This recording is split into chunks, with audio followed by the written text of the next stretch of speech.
Gaming as a Spectator Sport. The Rise of Social Gaming in SE Asia. Good morning, everybody, and welcome. My name is Shaun McCamley, and for the past 40 or so years, I've been involved in land-based casinos globally, and I've also been in the online space since the early 2000s, both as a consultant, operator, and investor.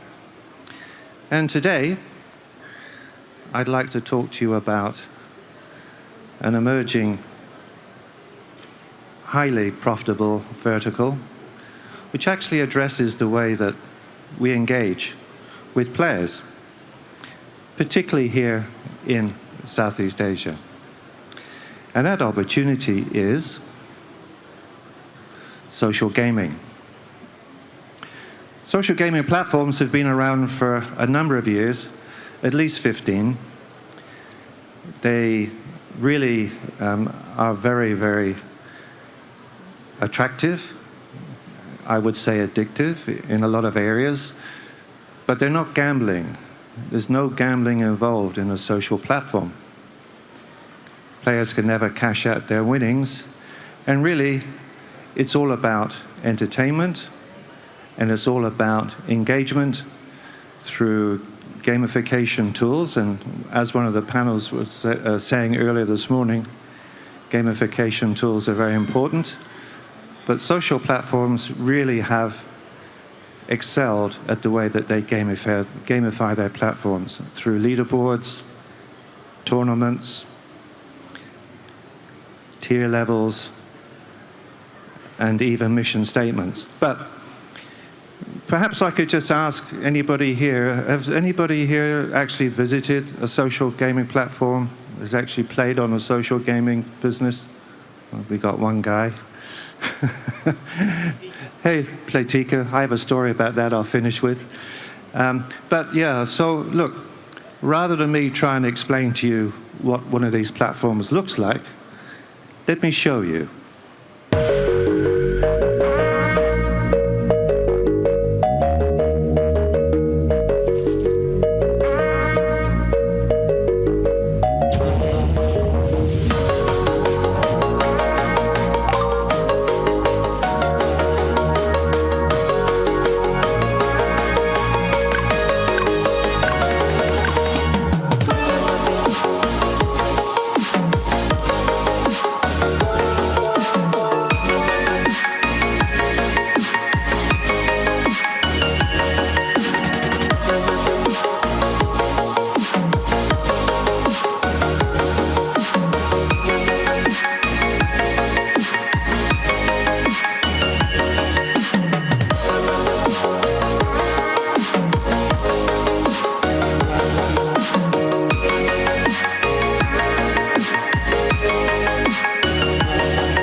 Well, I think we can all agree a social platform looks nothing like an online casino platform.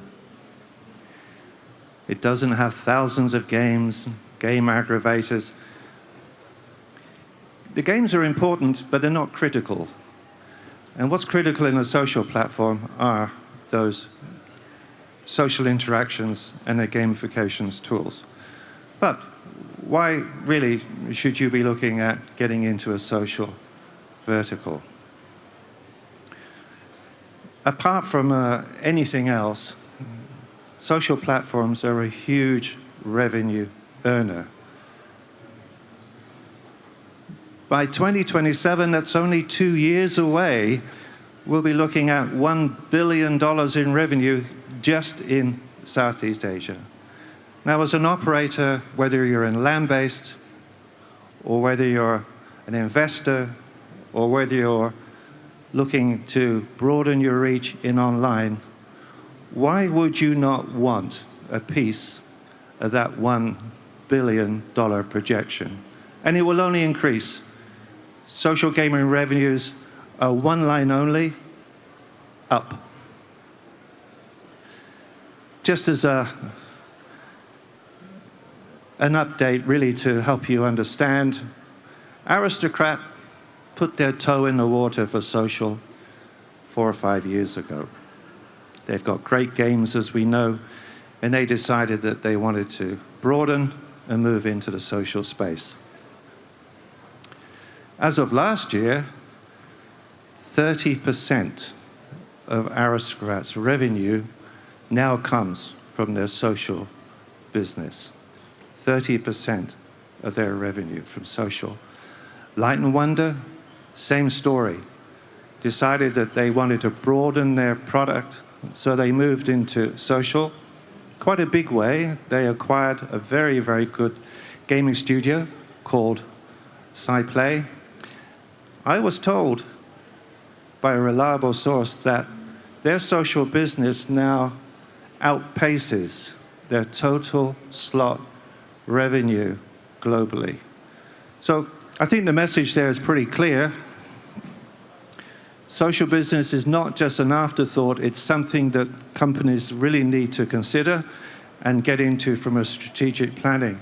If we talk about land-based casinos, we all know 80% or more visitors do not actually gamble.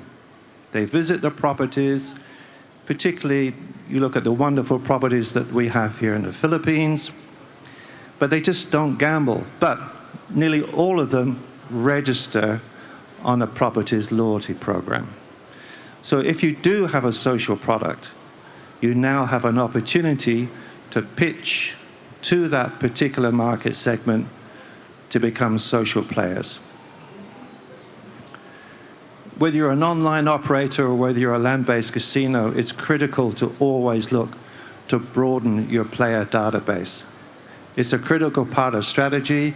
Social can assist with that very, very well. If you're an online business, we're always looking to reactivate dormant players. We recently worked with a client in Europe, one of the largest online casino providers, more than 25,000 users a day, but they had about 60,000 of their database they wanted to try and reactivate. So we gave them a branded solution of their online business. Most of the management felt that it wouldn't work because they didn't understand that social is so appealing.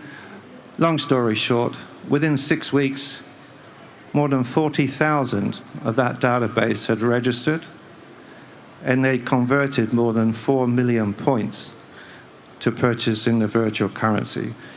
Even I was surprised, I'll be honest. Loyalty programs, particularly in land-based and online, are critically important.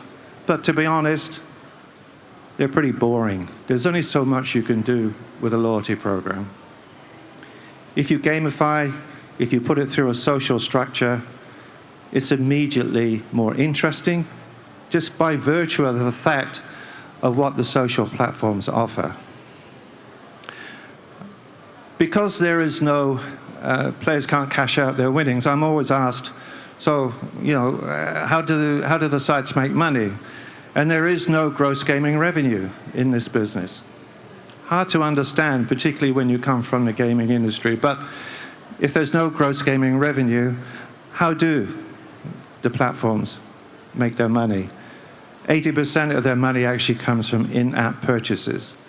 Every day, or when players register, they get given free coin to go and play the games. That coin is usually designed to last about 20 to 30 minutes of normal playtime. But once that coin has been played through, of course, they can wait another 24 hours or another 10 hours before they get their next free load. Or, as most people want to do because they're on a leaderboard, they're halfway through a mission, they don't want to wait. You know how competitive leaderboards are if you're a gamer. You do not want to lose your space. So the platforms will sell them free money. And you can see in this example, it's pretty normal. For as little as $3 or €3, you can get your next fix of currency and you can continue to play your games. There are many, many benefits, but the key benefit is that no licensing is required if you're an online social gaming business.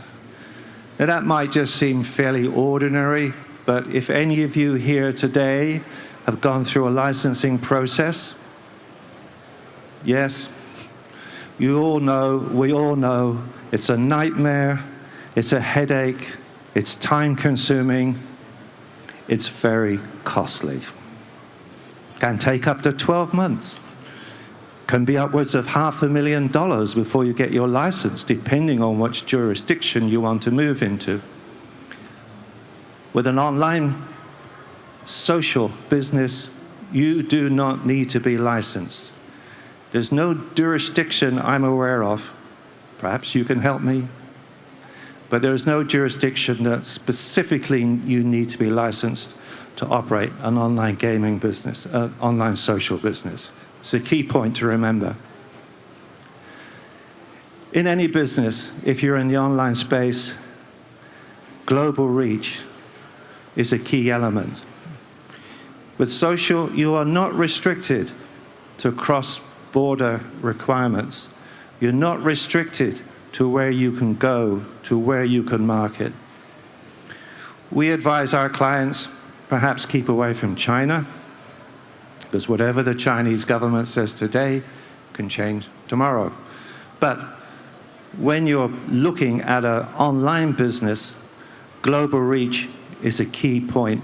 And when people ask me is, well, we all know when in this industry, the first question people say, well, which market are you going to pitch to? Where's your operating market going to be? With social, you can say, truthfully, it's a global business. Somebody mentioned Playtika earlier. When I first started researching social for a white paper I was looking at a number of years ago, it was pretty ho-hum for me, to be honest, because I'd been in the online space for a number of years. I knew what play for free was all about, and as you know, play for free is a waste of time in normal circumstances. Players do not convert. You're either a free player or you're not. They don't mix. They don't move across. So, Playtika, at the time, in about 15 years ago, they were one of the early movers, put together by a group of Israelis. Along comes Caesars Entertainment in the United States.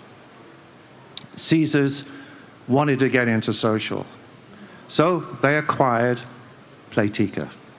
And they paid $92 million for this platform, primarily because it had Slotmania on the platform. Today, Slotomania still attracts 200 million players every day. 200 million every day. That's not a year.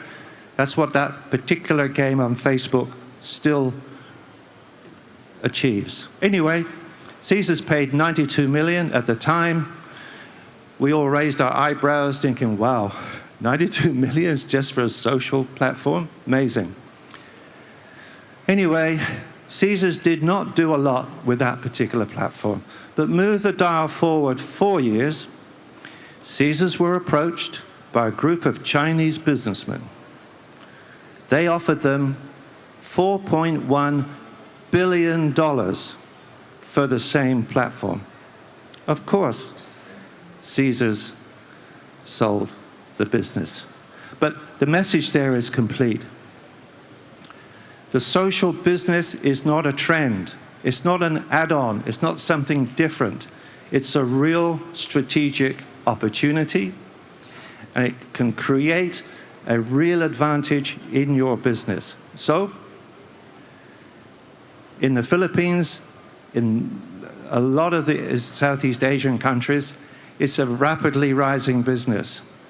Mobile pickup, as we all know in this part of the world, is dominant. It's huge. You only have to walk around the streets in Manila, for example, or go to one of the restaurants here. Everyone has their mobile phone on the table and are all interacting in some way with their mobile phone. Social works brilliantly on mobile. It's designed for mobile. All the interactions, everything you do is on mobile. But I guess I'm pretty much close to my time. So I'm here until tomorrow. There's some contact details here. If you would like to know a little bit more about why you should be getting into this particular market segment, it's a great vertical to be in. It makes a lot of money, and it's very, very quick to get started, particularly with the opportunities that are around today. But with that, thank you so much. Thank you so much again, Shaun. What another great keynote. Thank you for that. It was so informative. It's just such great learning this morning.